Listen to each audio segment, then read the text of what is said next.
Destination Earth est une initiative visant à développer un jumeau numérique de la Terre, c'est-à-dire une réplique virtuelle détaillée de notre planète, construite à partir d'un vaste ensemble de données environnementaux.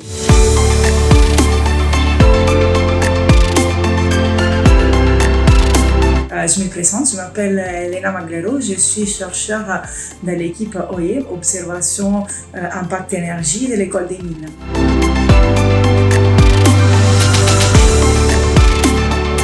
Les programmes Copernicus intègrent des données provenant de différentes sources pour fournir des informations cruciales sur l'environnement et le climat. Copernicus est alimenté par une famille de satellites dédiés appartenant à l'Union européenne appelés les Sentinelles. Les premiers lancements remontent en 2014.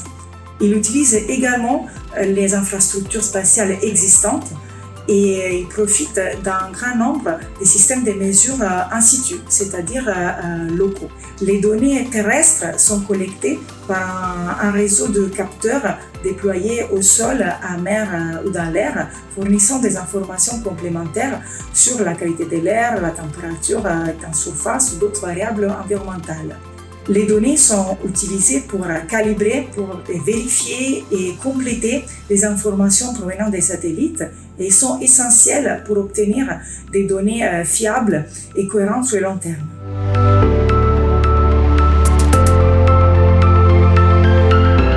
Destination Earth est une initiative phare de la Commission européenne visant à développer un jumeau numérique de la Terre, c'est-à-dire une réplique virtuelle détaillée de notre planète, construite à partir d'un vaste ensemble de données environnementaux, dont Copernicus, collectées par des satellites, des capteurs au sol ou d'autres sources scientifiques. Ces modèles numériques contribuent à la transition écologique et numérique de l'Union européenne et permettent de surveiller, de simuler et de prévoir les changements environnementaux de façon précise et détaillée. Il peut être utilisé pour un large éventail d'applications dans différents domaines, dont la gestion et l'aménagement des zones urbaines, la prévention des risques liés aux éléments extrêmes, le développement durable, la protection de la nature et aussi les énergies renouvelables grâce à une meilleure caractérisation de la ressource.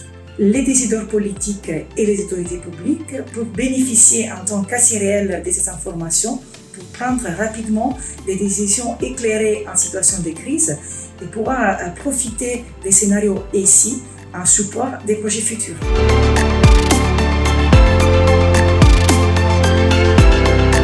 Les données et les informations dérivées sont rendues accessibles en temps quasi réel et archivées pour la conservation de l'historique. Elle répond aux critères d'interopérabilité pour garantir les échanges et les intégrations dans d'autres systèmes et plateformes. Des outils de visualisation, de collecte et d'analyse des données sont aussi présents pour faciliter l'utilisation de la plateforme. Grâce à la méthode d'éco-design, les services sont conçus pour répondre aux besoins opérationnels des potentiels utilisateurs comme les communes. Avec mon équipe et l'équipe CGS, on travaille en partenariat avec la ville de Marseille pour identifier les cas d'usage et les services qui pourront correspondre. On travaille aussi sur l'élaboration d'une méthode d'éco-design adaptée au contexte. Les demandes qui ont émergé pendant nos ateliers d'éco-design concernent par exemple les informations sur les eaux de chaleur urbaines, la gestion de l'arrosage, l'identification des toitures les plus propices pour l'installation des panneaux photovoltaïques et les arbres à planter qui seront plus résilients face au changement climatique.